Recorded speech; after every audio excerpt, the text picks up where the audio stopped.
Okay, everyone, we have Becky Summers with us, finally, from the UFC. This has been a work in progress for a while, but we're super stoked to have her with us. She's a strength and conditioning coordinator there at the PI in Las Vegas. I was fortunate enough to actually visit the PI a couple of years back for an FRC seminar there.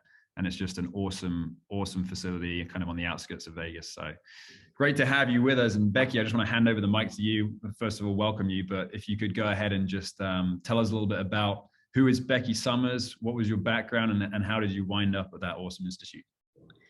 Yeah, my background's a bit all over the place. I was a collegiate softball player at the university I was at, University of Texas, El Paso. After I was done playing softball, I went on to be a graduate assistant for strength and conditioning. Was there for about 2 years. Once I graduated, I was an intern at Sac State University in California. Was there for the summer. Got offered a job at Western Oregon University, a small D2 near Oregon State University, and was there for about 5 years as the assistant director of sports performance. After about 5 years there, I transitioned to the private sector. That's when I first started getting into MMA and learning how to program and periodize for it. So I thought the private sector was the best place to do that. Was there for about 3 years. I was getting my master's while I was there as well, which landed me the internship here at the UFC PI. I started that last summer, extended my internship to the fall, and then got hired on as a strength and conditioning coordinator for the UFC in the beginning of the year. That's cool. That's awesome. It's pretty rare to hear of. I mean, I guess more and more now you hear about S&C coaches working with MMA athletes, particularly in like private facilities and stuff. And now we're seeing, I guess, more bespoke strength conditioning facilities who specifically focus on fighters. But did you ever like think when you decided you wanted to be a strength conditioning coach, did you ever think, MMA is going to be for me, that's what I'm shooting for? Or did it just kind of happen organically over time?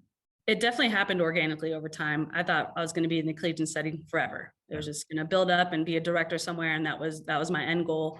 And then getting to know more and more about MMA and the difficulties of programming and periodizing for them, it spiked my interest and my curiosity and diving deeper into it. And it's just still always a puzzle. Each individual athlete's so different that it just really got me thinking like, this is going to be a fun sport to get into. So about maybe 4 years ago is when I started to dive in and really start to look for that. And then I was like, yeah, I want to do this. Yeah, that's super cool.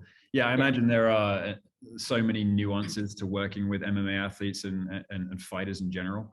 Not least for their sporting demands in comparison to, the prototypical field sport or court sport athletes, but especially at the UFC and at those higher echelons of fighting is like the structure of the competition. It's not like it's regular, it happens every other weekend. It's like exactly. You got a fight card and then you got prep camp, and so tell us a little bit about, like, I guess if we have somebody who's watching this video and all they've known, just like you and I, prior to this was the collegiate setting and the regimen of the NCAA structure. What is something that a young coach coming to you guys would not really know about working with fighters that is like really important to understand? I think working with high level athletes, it's coming with a little bit different of communication, how to build that relationship with them. They're not coming here because they have to, they're coming here because they want to and they want help. So having that switch of, we got to keep these guys, accountable. And, yes, that's very true, but they're ultimately here because they want to get better and we're here to help them with that. So I feel like the have to versus want to is a little bit of a different shift from the collegiate setting. But as you mentioned, not having a clear in-season, off-season, preseason makes it super difficult. So you got fighters who come in for 6 weeks, fight, and then we don't see them again until their next fight. Or we got fighters here locally in Vegas that are with us year round and they kind of get that year round training program. So when you're thinking about periodizing and programming, you have almost like these two different switches. All right, we had these blocks to build up and now we're in fight camp, or 6 weeks, they got to fight, we got to help them. So it becomes very challenging, but also in a very fun way. Yeah. And I imagine it's not too dissimilar. Like one of the things I really like about the collegiate setting is almost like the turnover of the fact you have new freshmen coming in, like different personalities, different challenges every time. And it's cool to see that happen. But I'm sure at the UFC as well, just like you mentioned, you're going to have people who you have no real history or background with, and you've got to like be super clued into your communication skills and developing relationships so that you can make the most of the time you have with them, and then you don't see them again. Exactly, 100%. Yeah. But then they want to come back. So that's always a big goal. They always want to come back for the fight camp. So eventually, hopefully we can grab onto them and they can stay with us a little bit longer. But again, just trying to build that relationship. Yeah, super cool. Super cool. So then transitioning, like I say, if we have a young coach who's watching this, like, the UFC PI is where I want to be at. Tell us a little bit about the kind of day-to-day of an intern coach at the UFC. Like, what would they be doing on a Monday through Friday, for example? What does that look like?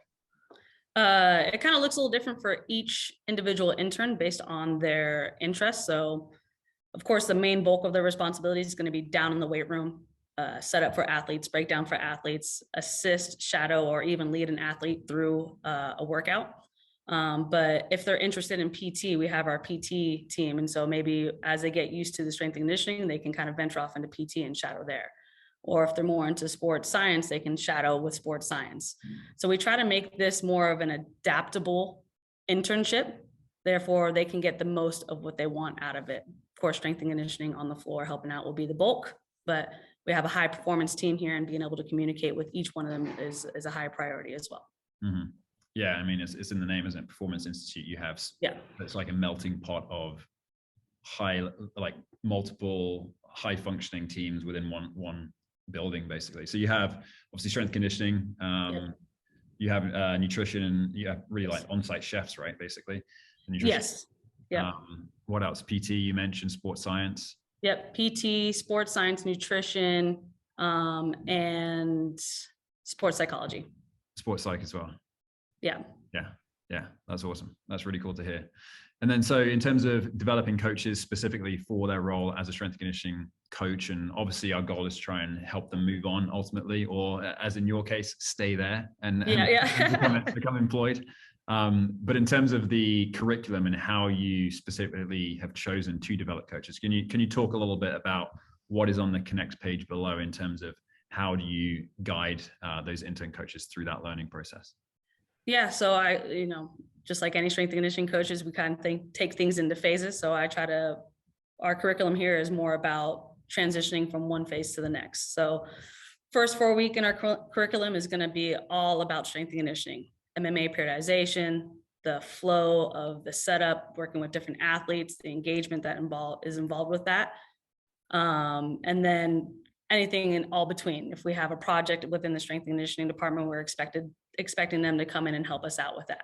So if we have a different project going on, they're going to help out with that. They're going to be a big part of strength and conditioning, learning about periodization, learning how to work on the floor with different athletes and how the flow of the weight room works. After we kind of nail down all the strength and conditioning, then we kind of move on into interdepartment communication. So that's, again, talking with the PT, nutrition, sports science, sports psychology, getting a chance to shadow each of those. And if you have more of an interest in one, directing a little bit more of your attention for the next 4 weeks on learning that, either what they do for diagnostics, kind of their protocols, how they handle certain situations, whatever it may be. We want them to dive in a little bit deeper into that, of course, as well as helping out with strength and conditioning. For our last 4 weeks, it's more about professional development. So we learned a lot throughout the first 2 months. We're going to have a case study where you have to present and show what you've learned.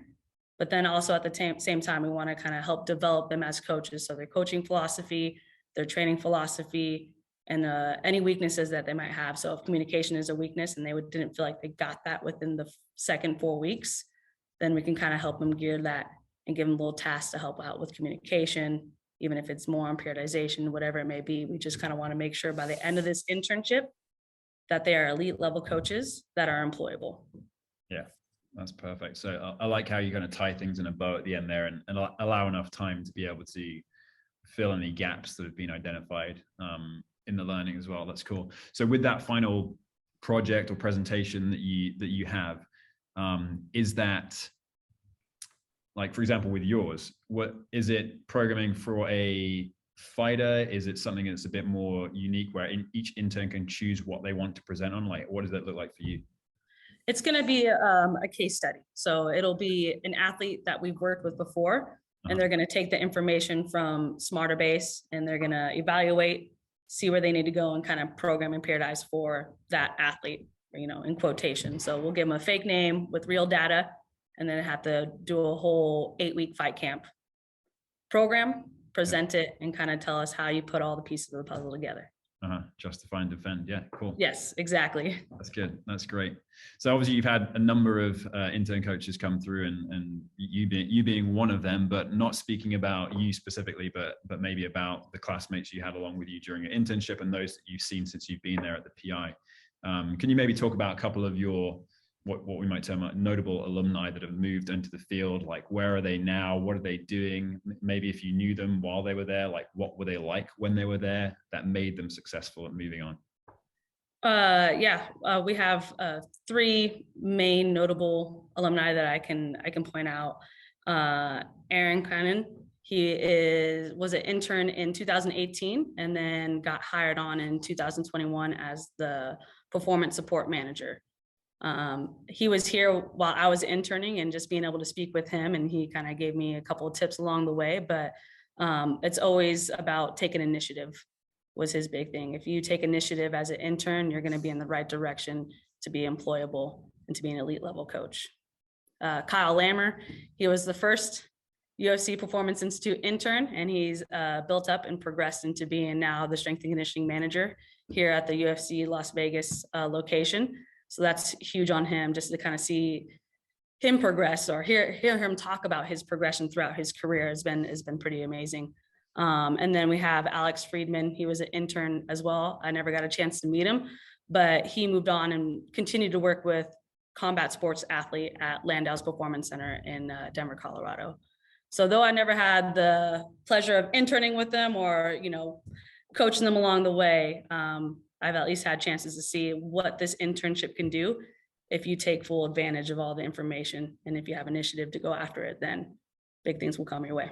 Mm-hmm. Yeah, absolutely. Yeah, no, I've no doubt that regardless of the intern coaches that you have, whether they decide to stay in the fighting sphere or move on to baseball eventually, like Aaron did. Exactly. Yeah. Like I'm sure all the skills you learn there are super transferable, but what a exciting and epic environment in which to kind of learn those skills and see that magic being put to work as well. So that's great. So then for any young coach that's watching this video who's thinking about reaching out to you guys at the UFC for an internship opportunity, what would you say would make a application stand out? Like, what are you looking for in a young and aspiring coach to come and join you guys? In the application, we're just kind of looking for a little bit of experience that you want to be in some type of high performance team. So whether that be you've had manager experience, whether that be you've actually had strength and conditioning experience, we're just kind of looking that you want to be engaged in this type of environment. But once we go digging deeper, it's more about personality. Does your personality fit with MMA? Does it fit with working? Are you a team member, or are you just here just to get the UFC logo on your shirt? So we look for people who are hard workers, who have strong initiative, strong work ethic, and have the ability to adapt to different situations. Yeah, that's awesome. I think we're seeing like the world of MMA, combat fighting sports like explode at the moment. Obviously, the PI that's over in Shanghai, is that right? That you guys Yep. have, and I'm sure it's only a matter of time before more of them pop up in different areas of the world. It's an exciting place to be a part of, and I'm sure, we're just going to see more and more of combat sport athletes and strength conditioning coaches working with them. So, what a place to develop, and what a place to have coaches to develop underneath. It's awesome to see. So obviously, anyone who's interested in an internship at the UFC PI in Vegas, then look at the details below on this page. Reach out to Becky Summers here. Get your applications in at least for this fall intake by, I believe it's July 30th. And then Becky will receive your application by then. But Becky, thanks so much for your time. Really appreciate it. And we'll catch up soon. Thank you so much for your time. I appreciate you guys.